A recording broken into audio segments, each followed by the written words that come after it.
Good evening.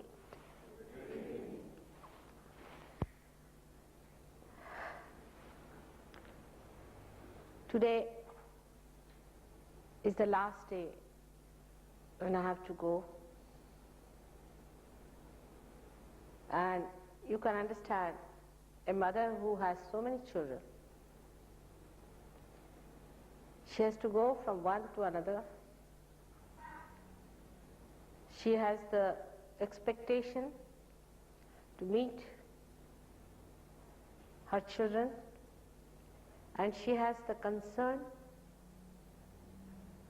and a longing for whom she has so much love.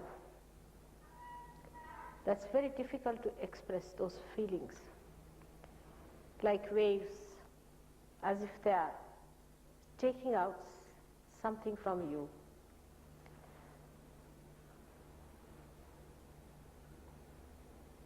I do not know really how to thank you all.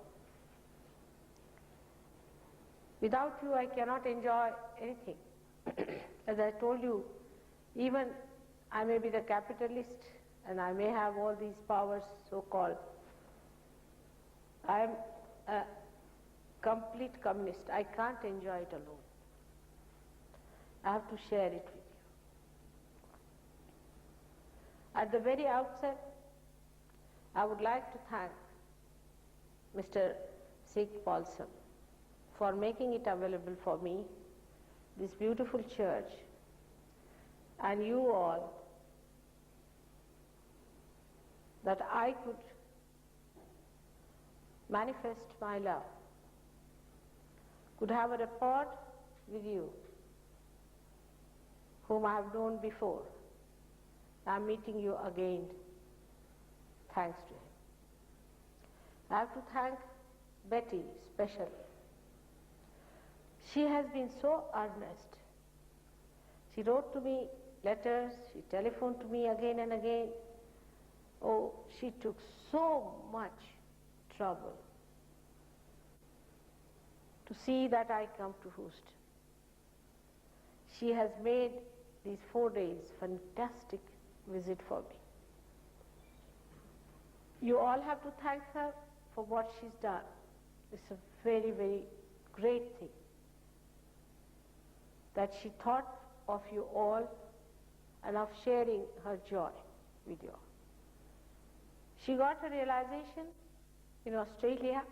It's a chain of thanking, for which I have to thank Dr. Warren, who came to India for his realization, and I got stuck to him. He was running every moment. We got his realization. Then we have other people here from India. Nirmala Modi has come all the way. She's a very wise Sahajogini. And then we have Hugo. You know, he came all the way, went to Japan from Australia, bought these equipments and has come to New York, then to Houston. Think of them, how much they feel responsible that they should communicate truth to you and that they should arrange this beautiful program. Warren's wife has also come here. We have also another American, Michael, who is helping a lot. The best of all, I would say, is one of my eldest sons, is Mr. Gavin Brown, who had something to do with Houston. And when I wanted him to put some money for American tour, I don't know why, he put it in Houston Bank. I said, why Houston of all the things? I may never go there. He says, no, mother, Houston is the place. Still the money is lying in the bank here for next year's program, perhaps. He has worked very hard and he's going to stay on here. He's a quiet person. that he knows a lot about Sahaja. He knows it thoroughly. He will tell you each and everything, how to cure your chakras, how to feel all right. Now today, on this day, I am going to tell you about the spirit. I have told you about the 7 chakras, about the 3 nadis, the 3 channels that are within us. And today, I want to tell you about the nature of the spirit. The spirit resides us in our heart. It's a reflection of God Almighty. In Sanskrit language, this aspect of God, which is all-pervading and is the first and the last, is called as Sadashiva. Is the Father, who does not incarnate. We say Yehovah, you can say. Or the God who does not incarnate. This great aspect, which encompasses everything ultimately and also manifests everything, is reflected within our heart as the spirit. This aspect is just the witness aspect. It witnesses the play of its power, the primordial power, the Holy Ghost, to see what is created by her. He is the only enjoyer of the game. He sees the game, the leela, the fun. She organizes everything. It is she who gets divided into 3 powers. It is she who creates the whole universe. It is she who gives us this evolution. It is she who makes us human beings. And it is she who has to make us the higher human being. That's the Holy Ghost, the primordial Holy Ghost. And the reflection of that is this Kundalini within us. These two have to meet. They are separated. The spirit within you and the Holy Ghost within you have to meet. That is the yoga, that's the union. The seat of the spirit is on top of your head here. But he resides in human beings in the heart. Of course it comes out also and watches. It is not in our conscious mind. It resides and watches the whole field. In Gita he is called as Kshetragya, the one who knows the field, the knower of the field. He knows everything. He watches. He's just watching. Where we go, what we do, what compromises we make, how we run after our seeking, how we go to falsehood, what we do, everything it is watching. The Holy Ghost is the one which receives the information and records everything in itself, but the information is given by the deity who is the seed or the spirit of Jesus Christ, who is sitting down there, Ganesha.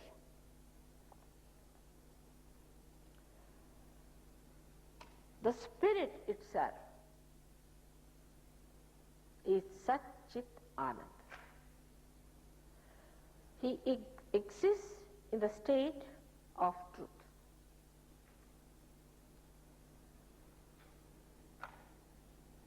Now, we do not know what truth is. People say God is love, God is truth. Now, what is the truth? The truth is this all-pervading power. And this all-pervading power is the nature of the spirit, which gives you the absolute knowledge. Now mark it. Absolute knowledge. For example, if you have to say, what is the shape of this, you will say it's a pyramid. All right? But is it a good thing to have a pyramid for a church or not? There could be 100 opinions on that.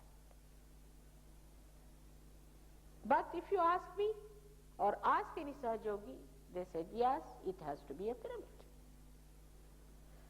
Why? Because in a pyramid there is a coefficient and you feel the vibrations. It's absolute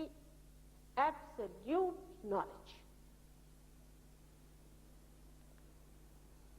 That's the truth you know. You want to know if a person is fake or not. You just put your hands like this and ask a question, is he true? Your vibrations will stop. You may even get blisters if you ask such a question about someone.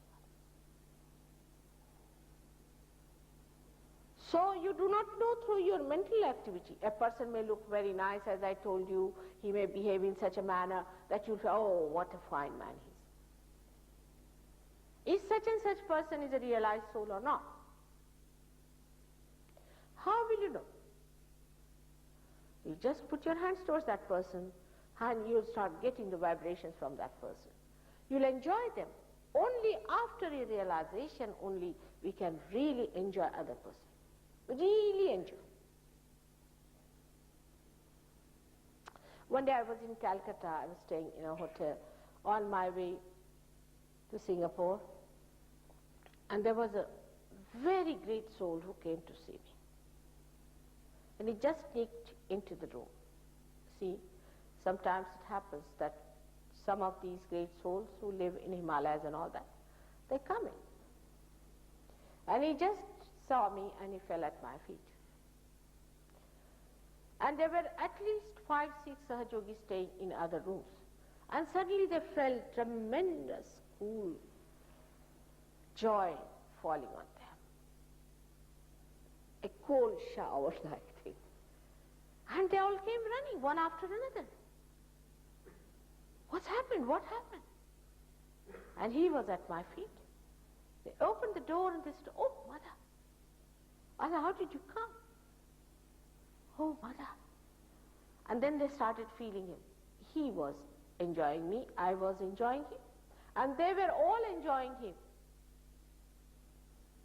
You don't have to tell whether a person is true or not. There is no mental deduction. It just happens. You start feeling. Even children are like that. Even small children.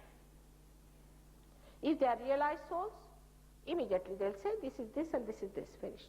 There's no compromise. How can you compromise? That's what I told you yesterday, that Christ never compromised. He never compromised. How can you compromise with darkness if you are light? So the first thing you are the truth. The Spirit tells you what is the truth. It tells you everything about everything.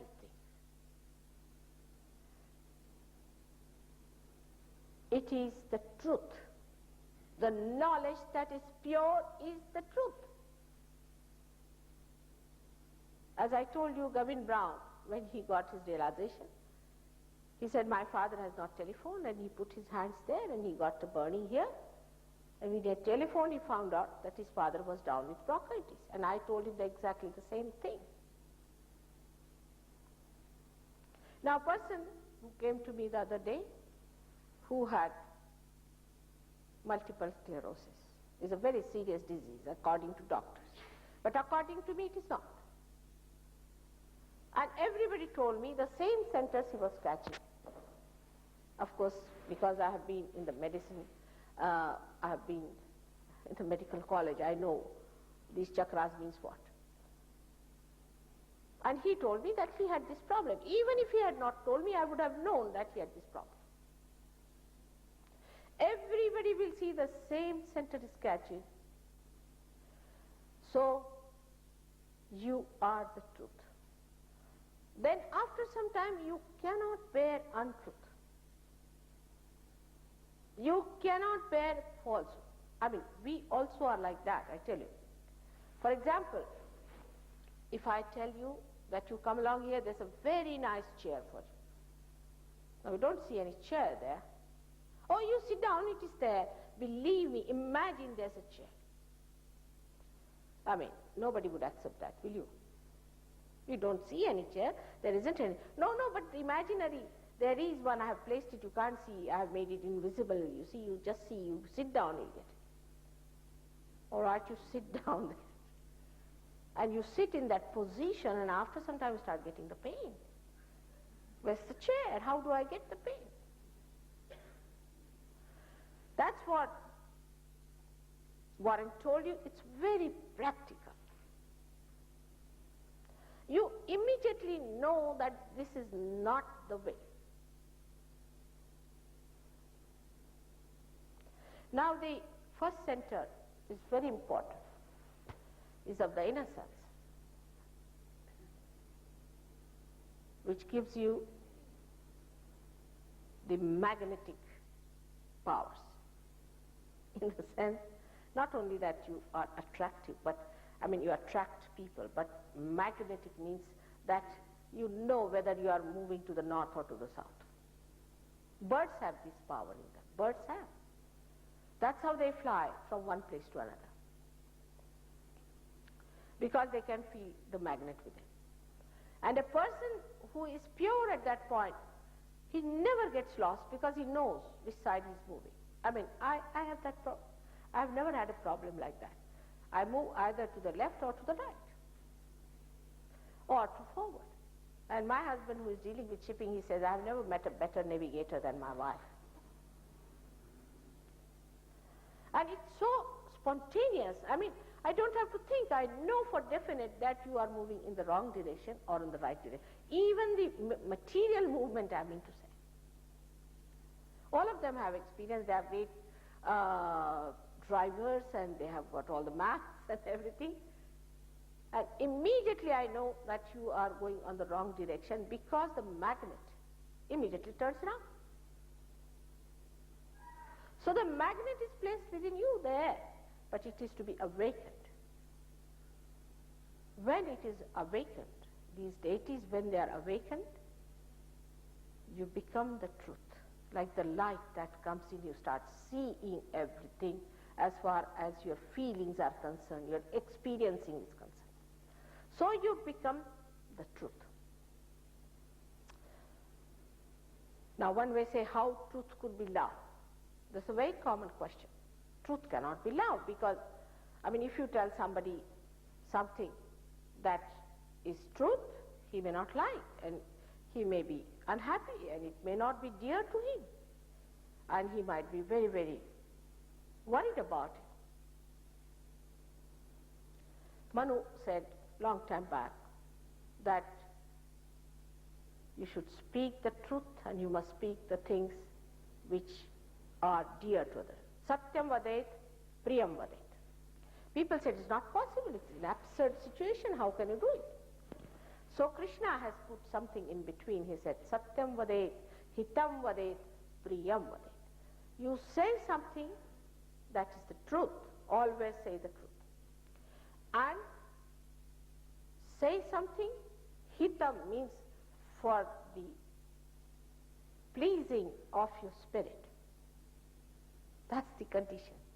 And ultimately, that becomes a very dear thing.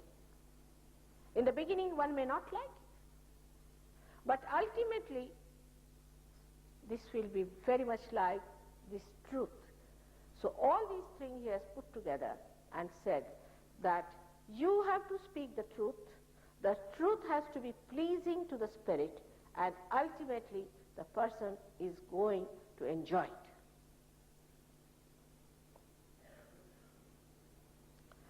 So the truth is, everything is illusion. except for the divine love of God that is all pervading, which you can feel through your spirit.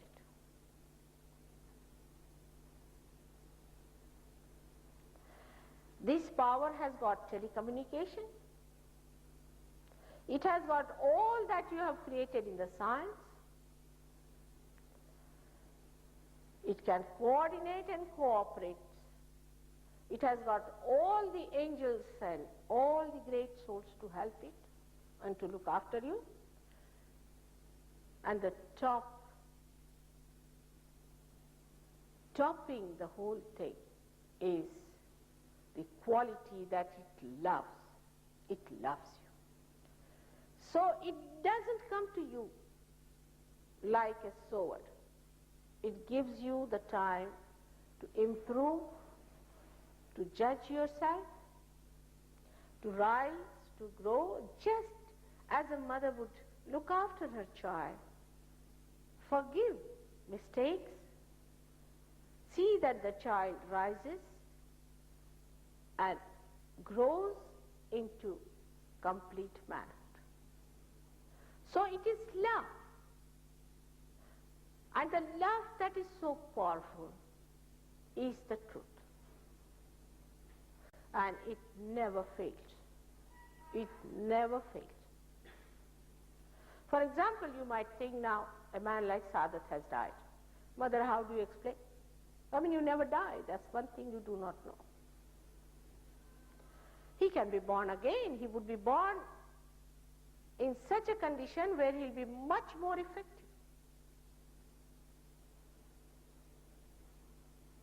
He has himself died at the top of his glory. I mean, for him, he is a martyr. If you see from his angle, everywhere in the whole world, Sahaja. Sahaja. It's a big name too. But supposing he had fallen in his glory and all that, then he would have died. Then God would not have been just to him, I would say. But he died in all his glory, and he can be born again. And he can take a position from where he can do much better work in the name of God, in the field of God, because now we don't have to do any more work. Otherwise, in any other field, we have had enough of trains. We don't want any more now. We have had enough of plastics. Now we have mountains.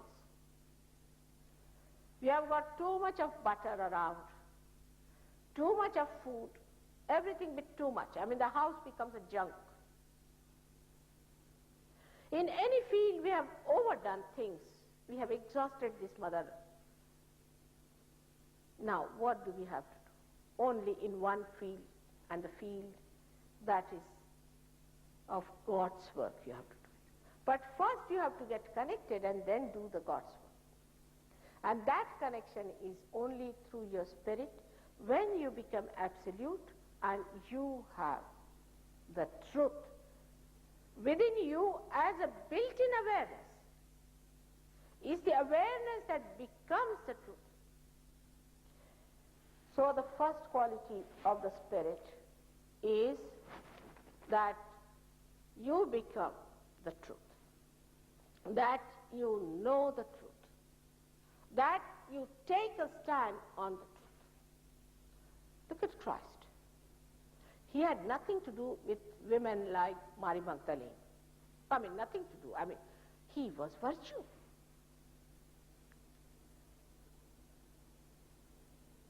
He was innocence. But when he saw people were stoning her, he took up a stand.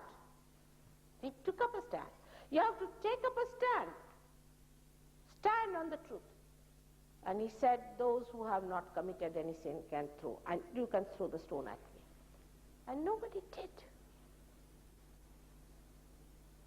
He did this because he was standing on the truth.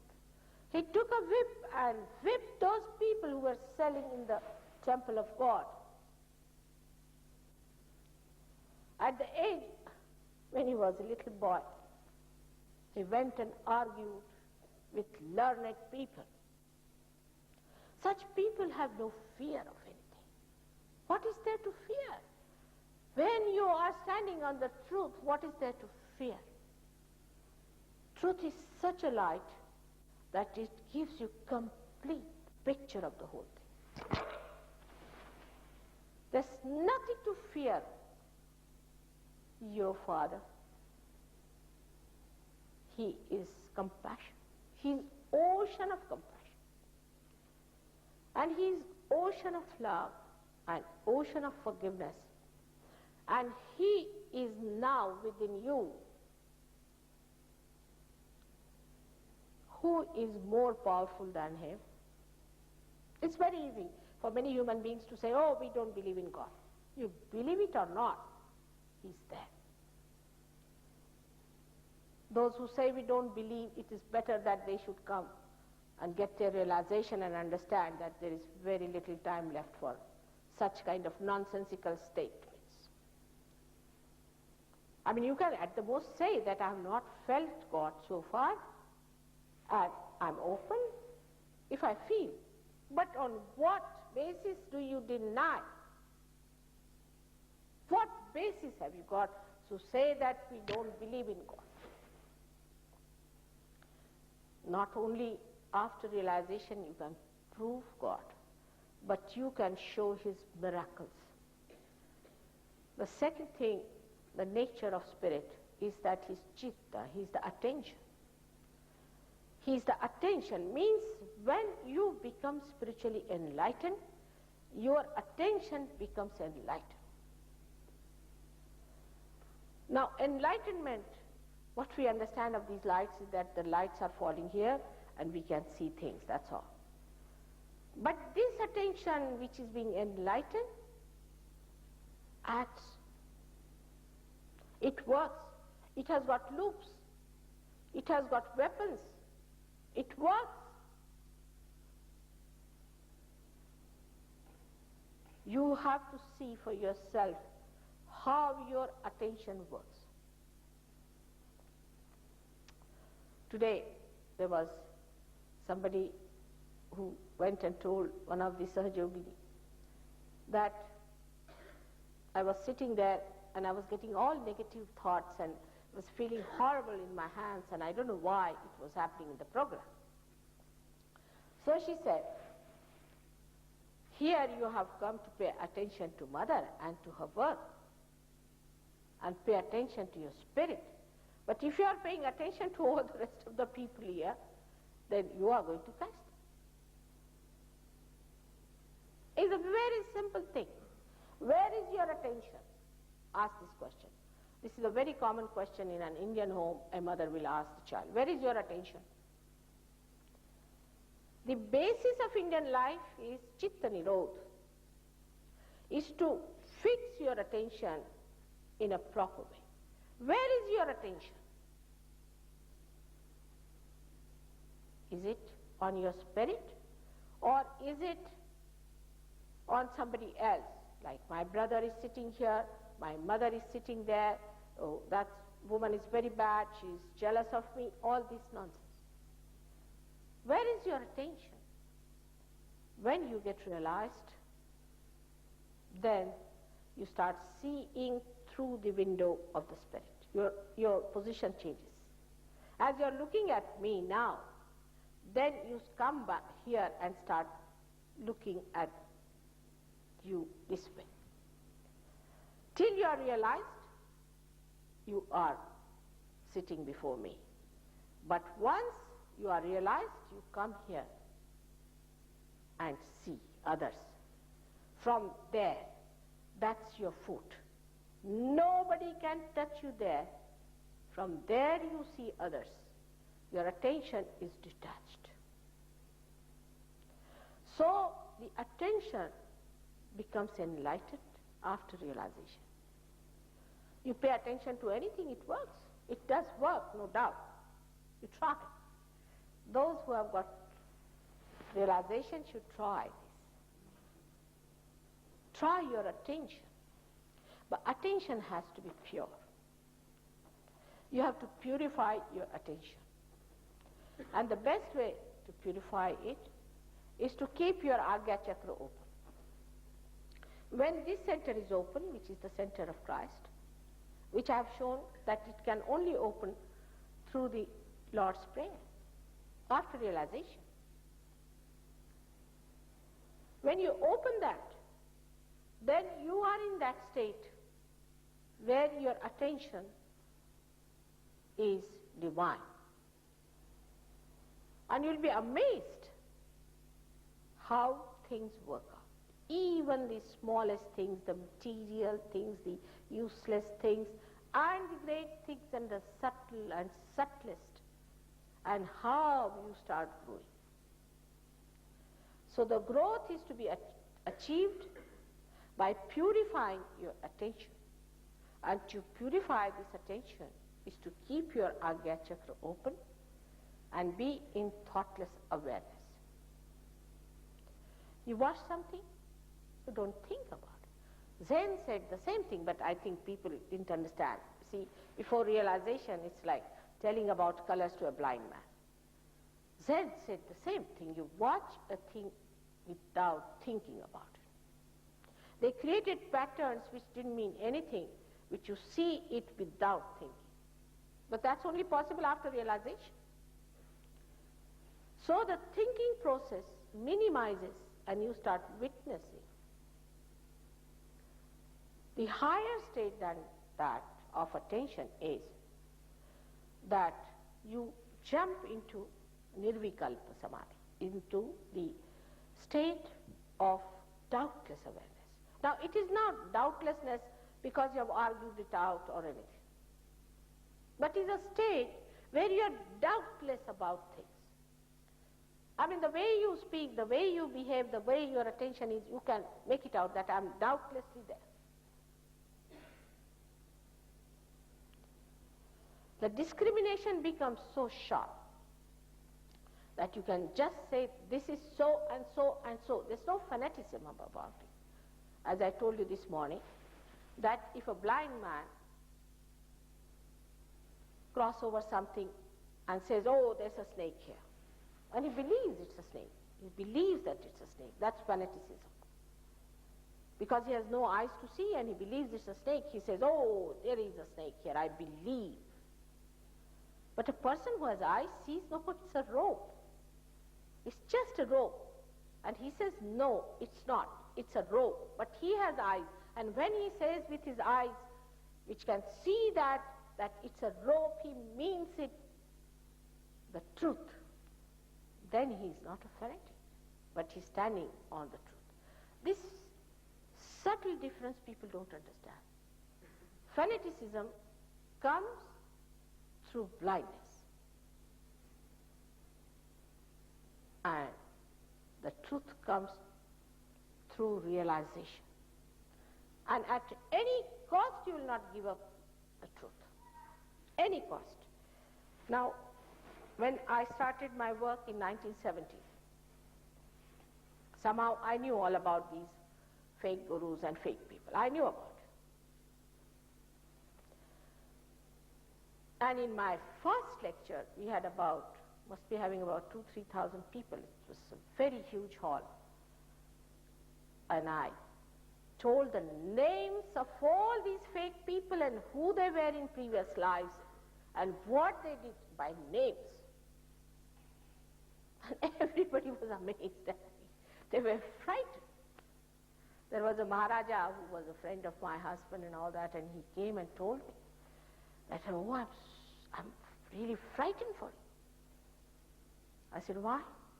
He said, these people are horrid. They mean money. They mean their whole earnings out of it.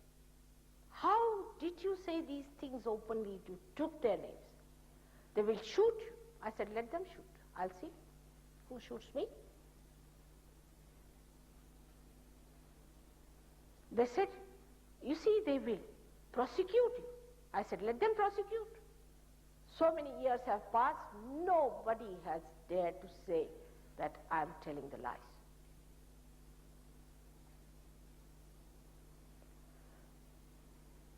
There is no fear. You love, but you don't love satanic people. You don't love Satan. The Satan who has spoiled the kundalini of people, who has spoiled all the chances of their getting realization. As a mother, do you think I should say they are very good people?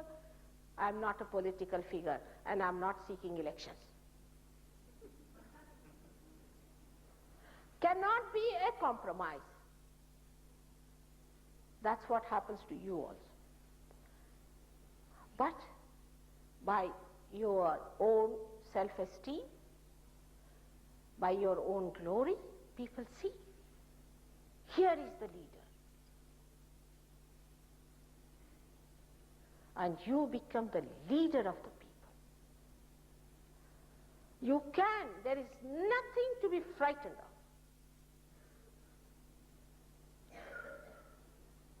There should be no halfway. As Christ, as he read it out to you, that lukewarm people, he spits them out of the mouth. If you are hot, if you are devils, will fight you. If you are cold, you are my children. But lukewarm people are static. Because all kinds of forces are pulling, there's no progress of any kind. You come, you come. Negative, positive. They are pulled this way, that way. There cannot be compromise with truth. And then you will see, you will have the real collective force, the real blessings of God in every way. You don't have to worry about money, you don't have to worry about anything. It all works out. Everything works out. You can't believe it, how much it works out. I will tell you about these Australians. Australians were finding it very difficult to get a place to have an ashram. And one day, frantically, one of the girls telephoned to me, "Mother, we cannot have a place now, we don't know where to go. We have sold our houses, we have no place to go to." I said, "Don't you worry, tomorrow you'll get it." And she was surprised how I told her tomorrow you'll get it. After telephoning and all that, she went home and she received a call. I mean, there was a call from a estate agent. When they went to see him next day, he said, "There's an ashram available. Would you like to have it?"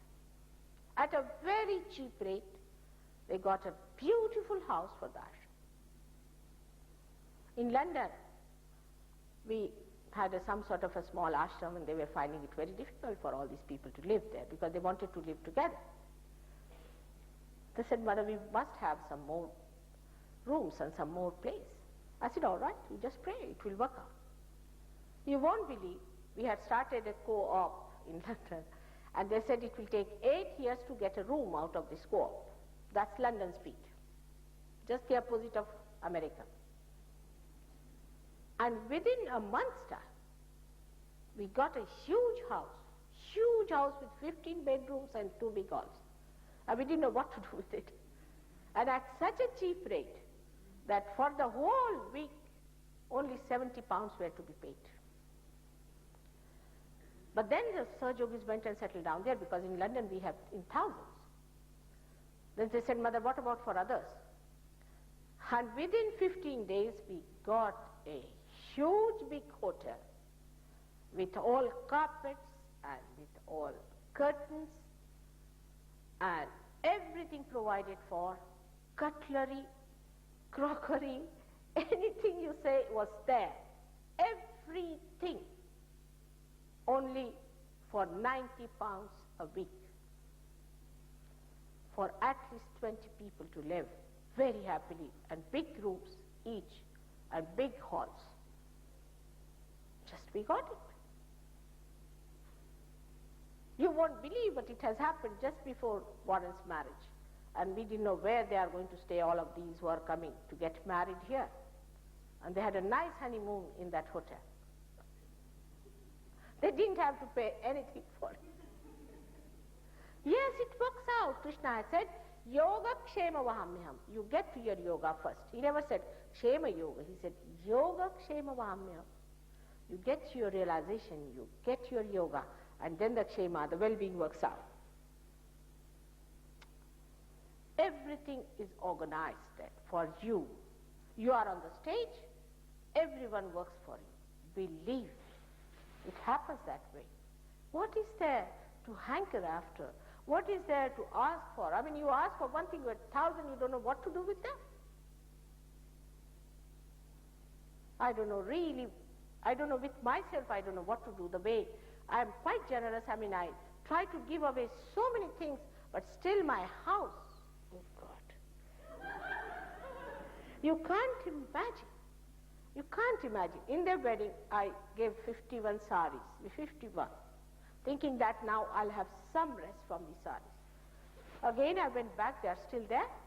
I don't know now, what am I to do? I brought now some to America to give away and all that. We just give and you get everything. You get fed up.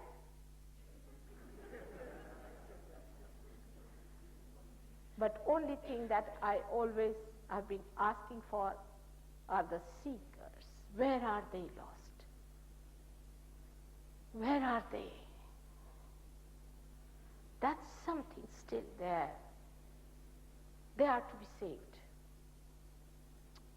Because as I told you, Christ is going to come back with 11 destructive powers, and there's going to be no questioning, no realization, just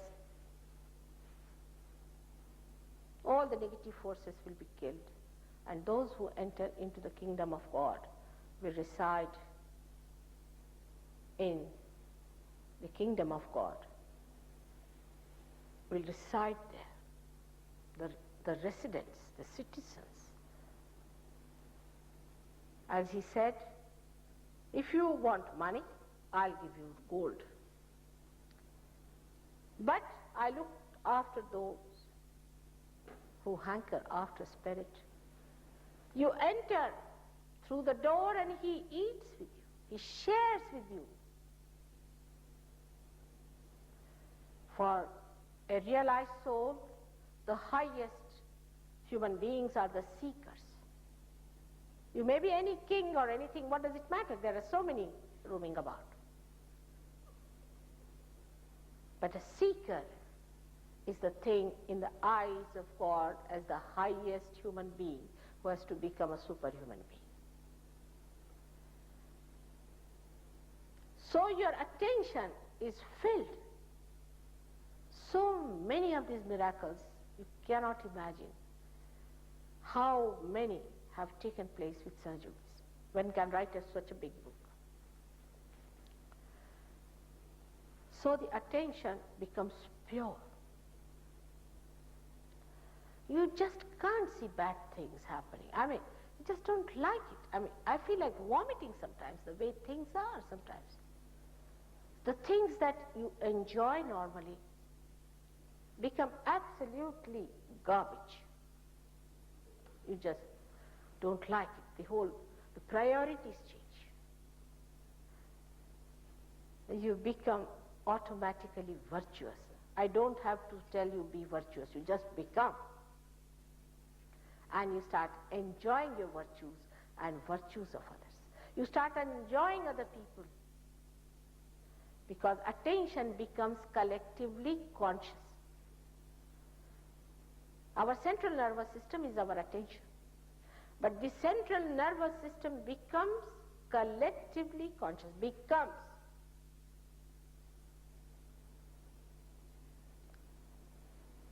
You are not bothered. Somebody has cancer, all right. I'll try to cure you. You are not afraid. You will get cancer, nothing. You are never afraid of it. I'll try. You put your hands like this, like that. And the fellow says, oh, I'm feeling very much better. I don't know. What have you done to me? Nothing. The attention becomes so effective, so powerful. It does tremendous things. And the attention among yourselves has a rapport. They all move like the several drops in an ocean in a wave of love. It's so beautiful. The white men came to India a long time back as this or that. But when they came with me, you should see, we have some films, how the Indian villagers, you see, took them to their heart, danced with them, fed them, loved them, so sweet. And they write to them. It's so beautiful. There's no artificial. It's not just a feeling, I love you, you love me. It's not there. It's just the enjoyment of the company of other realized souls. We talk of big things. Oh, we are all brothers and sisters. It's all talk, talk, talk, talk, talk. Then you just become. You forget your color, you forget your nationality, you forget everything. You just feel, oh, that's a Sahaja. It's a very different plane into which you arrive, where you feel so happy, joyous. The whole thing is of fun. And when it comes to helping, all of them come together. When they find a negative force is coming, all of them come together. There is never a discussion among them, never. They try to pull him out. They tell him, all of them will tell by their own ways and methods that this is wrong, this is wrong. It's such a combination. I never have to tell them. I don't have to tell them that I'll give you some lessons now, for example, how to carry on among yourselves. Nothing. They just manage. Not only that, but a person will say, now see, A will say to B, see, I'm catching on my agya, will you please help me there? That means I'm evil. And the other fellow will say, all right, I'll try. They just help each other without feeling bad. There's no remorse of anything. There's no heart burning, no jealousy. What a relationship is established. Like one finger doesn't have jealousy with the other. You have no jealousies with the other cells of the same primordial being. There is no need even to talk of love. You are in love. Everybody can see that you are love. It's really worth seeing how we become so much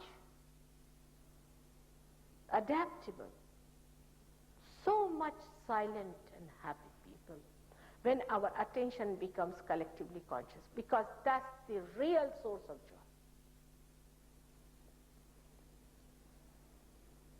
And the greatest quality of the spirit is that your pure joy is pure joy. We talk of unhappiness and happiness, sorrow and ecstasy and all these words, but joy is pure. It hasn't got the duality. It's one, single, absolute. I'm leaving you and my heart is wrenching. The joy is seeing that. Seeing that this Nirmala is wrenching, bleeding. The joy is seeing.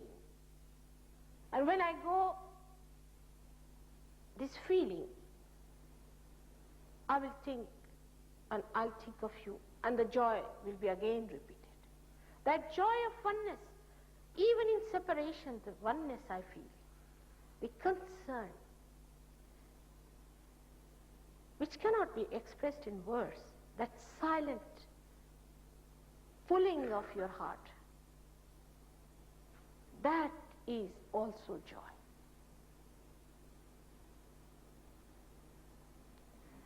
Joy is absolute. It comes through seeing.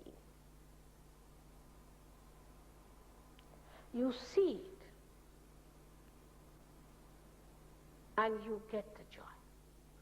Joy is the quality when you gradually move from the brain.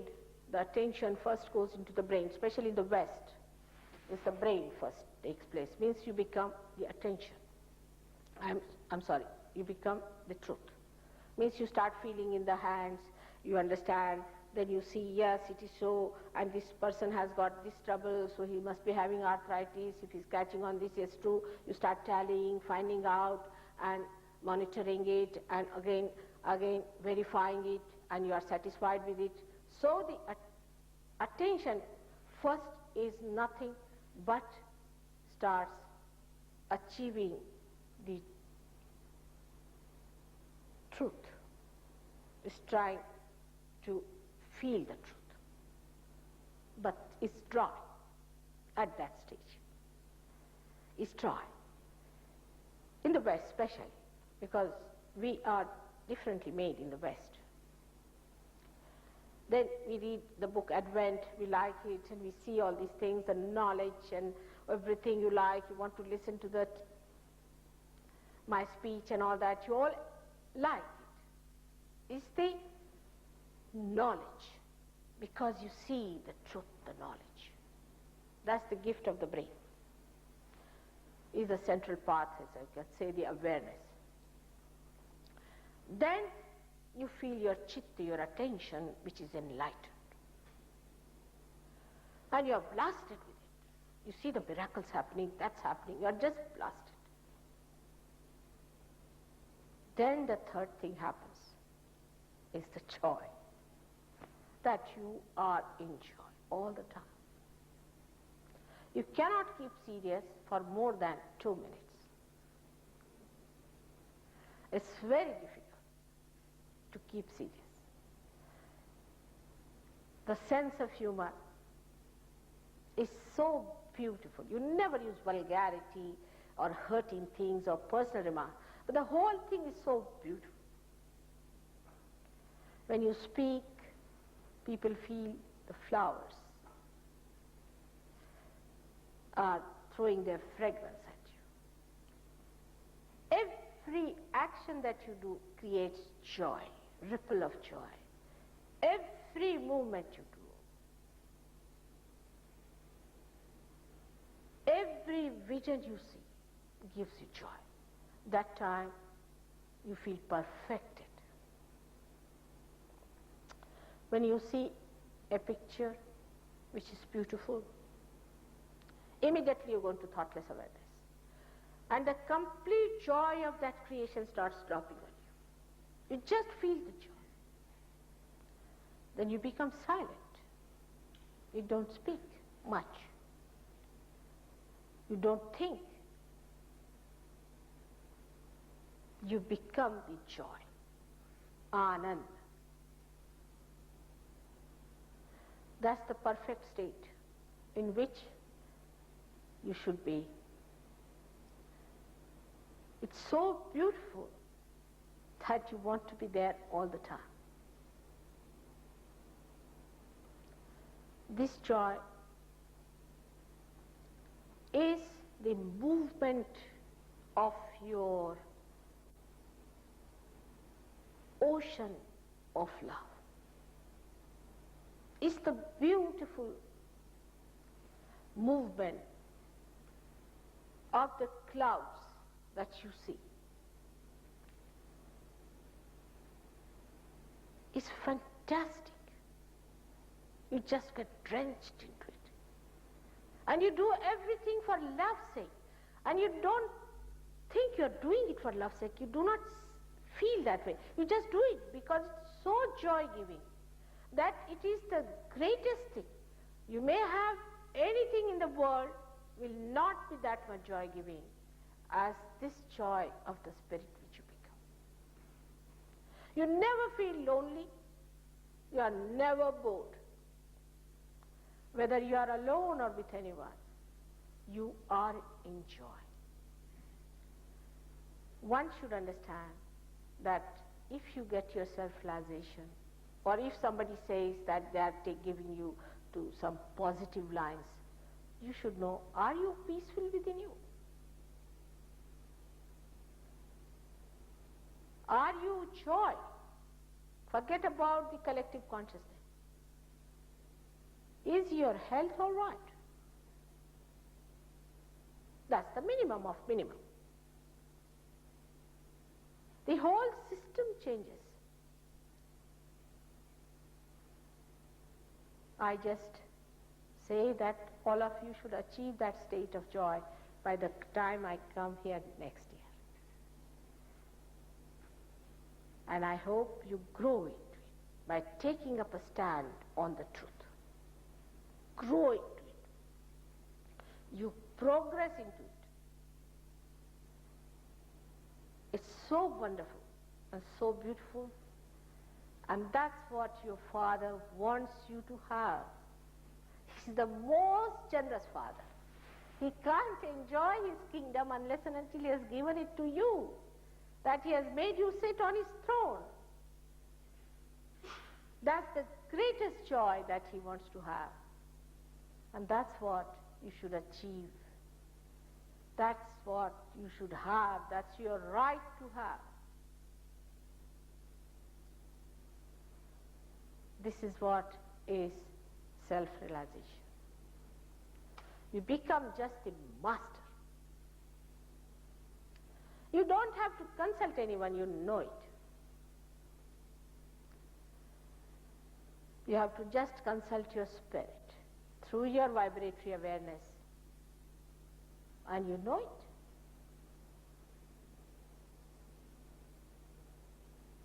These are the blessings of self-realization into which you have to grow. And as you grow, you start manifesting your powers. You can raise the Kundalini. You can give realization at the very outset.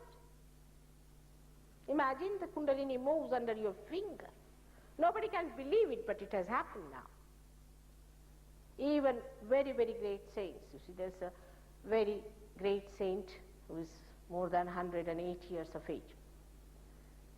And he asked me, Mother, I have spent thousands of years to get these vibrations, and these people have got it without doing anything. I said, why did you do it? Who asked you to do it? You should have taken it easy. You would have got it. He's a very sweet fellow. But because he's got it through his effort, see, he has that feeling that I've got it through my effort. You never get it through effort, I tell you. When you are finished with your effort, you just get it. Maybe in an abstract way, or maybe... Yes, when Buddha was tired, finished, fagged out, then he got his realization. When you stop your efforts, then only you will get your realization. So why to boast of your efforts, I told him. He's a very powerful man because he's done lots of things, and he always goes on a very big tiger. And because he's hurt himself, he says that people have beaten him. So he's hurt himself, so he always uses a tiger.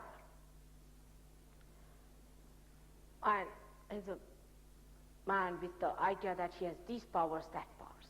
So when I went to see him, I knew that because he told people that Mother has come, so you go and see her and all that, and I knew he was there, so I went to see him. When I went to see him, we had to climb about 3 miles, and I had to back up, and I was walking up, and when I reached there, it was raining, and I got completely drenched. And this fellow is supposed to have powers over the rain.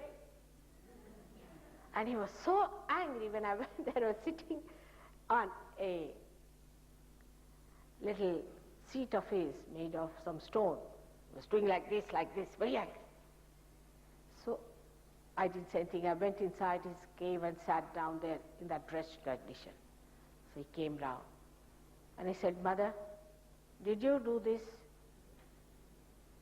to kill my ego? I said, what? I didn't do anything. What did I do? He said, this rain wouldn't listen to me. I said, now, don't be angry. I said, sit down. Haven't you bought a sari for me? And you are a sannyasi, I won't take a sari from a sannyasi son. You have got a sari for me, isn't it? So I have to get drenched, otherwise I will not take a sari from you. And the whole temper melted. Whole temper melted away. Then I said, it was necessary the water to flow over my body so that all the place around you becomes beautiful, is vibrated with water. But he is a very great soul, I must say, because he doesn't talk to me like ordinary human beings talk. His style is different because he recognizes, he knows who I am. It's a very different thing. And a day will come when you will also rise. You will rise and grow and grow. And there we'll see the glory of this great new age, new generation, into the complete newness of the being. Today I was going to tell you about certain diseases that one has and how to control them. And I would suggest that we have a book. Are you going to sell it to everyone? There's a few of them. We don't have many. So we would say those who have been coming for all the 4 lectures should buy the book. We are sorry we don't have many books, but we hope to send you these books later on. And it's a very good book in which you can see what imbalances can work out, like how you get diabetes, how you get kidney trouble, blood pressure, and then how you have to balance your liver and how to look after the security, and all these things are written in that book at length. Quite a knowledgeable book, I should say. I took the writer, I should say I really tortured him. And every day I used to see him coming up, pulling his ears, you see, that I don't know what mistakes I'm going to do. And every time he would come, I would say, now, Gregor, you have to be sweeter. It's not that sweet. You are still a scholar. You have to be a Sahajogi. And a Sahajogi is different from a scholar. So you write this book in such a manner, in such a way, that it is sweet, it's loving, it's kind. And I've tried really to curb it down. But he had written 2 chapters of his scholarliness, all the scholarliness that he had. And it was like really a big boulder before you when you enter into that book. So one day I told him, these 2 chapters, let us put it at the end of the book. And he really collapsed. He said, Mother, how can you do that to me? It's too much. I said, but why? What's the problem? He said, these 2 chapters are the ones which introduce the book, and how can we do it? I mean, it is in the beginning, and how can you put it at the end? I said, Gregor, while correcting the book, I saw to it that these chapters have nothing to do with the beginning. So you put them at the end.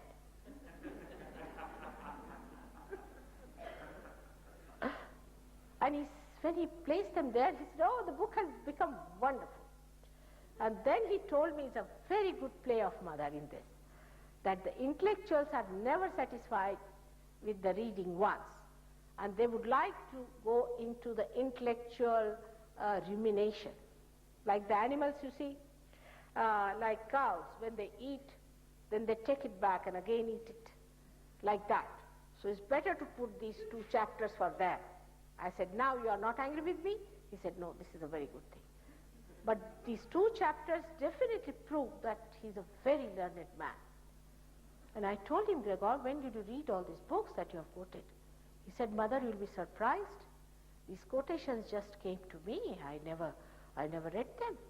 I said, you never read them? Yes, I had read them before. Sometimes I must have read them. But at the right time, I got the right quotation. He's now coming to Los Angeles. He is a diplomat in the Swiss government, and he's coming all the way from Rome to Los Angeles, and is a very dynamic person. I'm looking forward to my visit to Los Angeles. If you have any friends there or anything, you can write to them.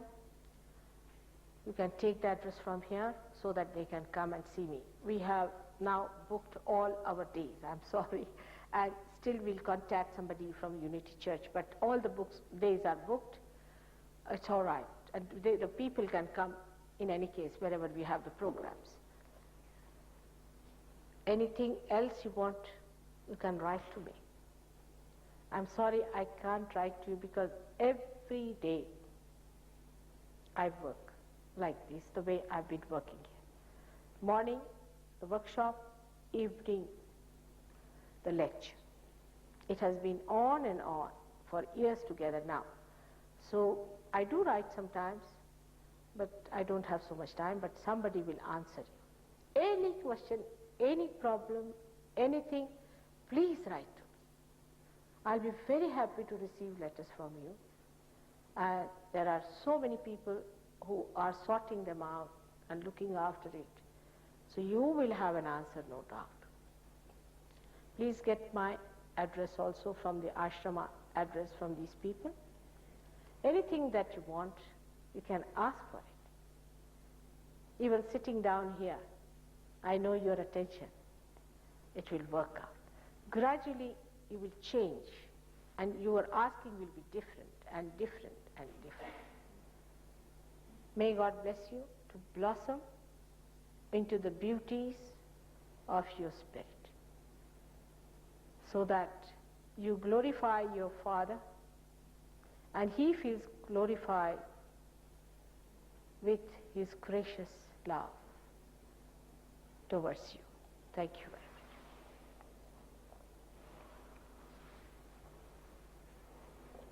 Today, if you want, you can just put your hands. If you had put your hands, you would have got the vibrations. I am sure there are some new people today, and they should also feel their vibrations on top of their heads. They might be feeling already the cool breeze. Just take out your shoes and you'll feel it on top of your head.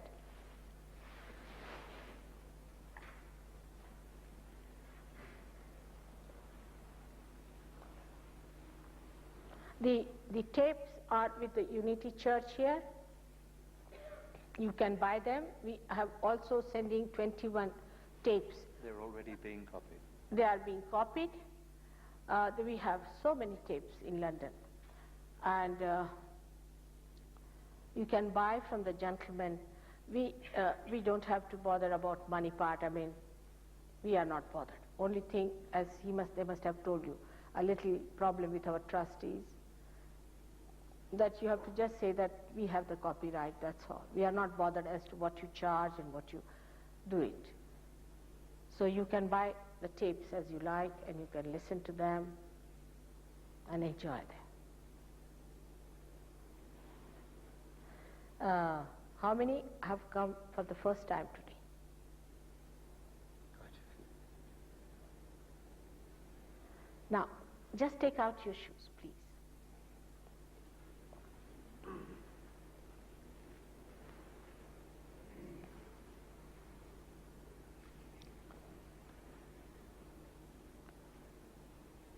Put your right hand on your heart and close your eyes, please.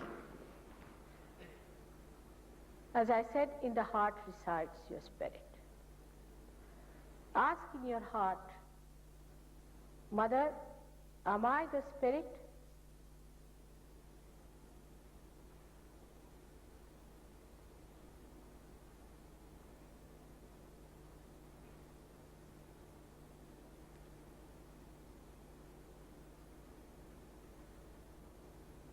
Actually, those who are realized should say, I am the spirit.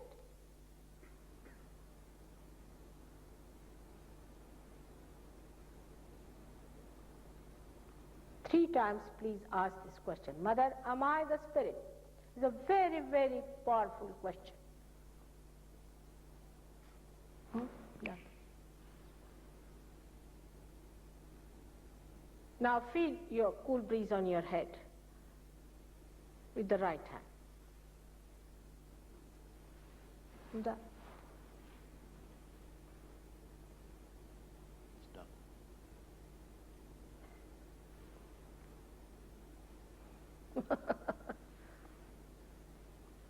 Those who have come for the first time, are you feeling the cool breeze? Good. Today when you speak about the Spirit, it's boundless. It just works. Tremendous. Again, I want to thank all of you and the management of Unity Church and your great leader, Mr. Paulson. May God give him strength from you and let him do the work of God with complete confidence that God is with you. And all the powers of God are with you. You all have to strengthen this. You all have to take this stand and have to know that you are realized souls. May God bless you. You are looking so much better, aren't you? Thank you. Now, they have some books, and I don't know how they are going to manage it. So it's their show. I'll take it off. There we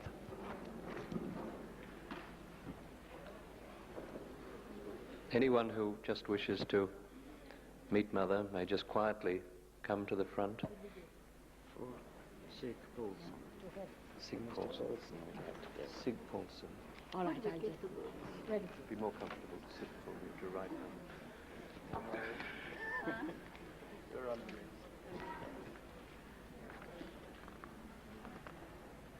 I brought mine too. Yes.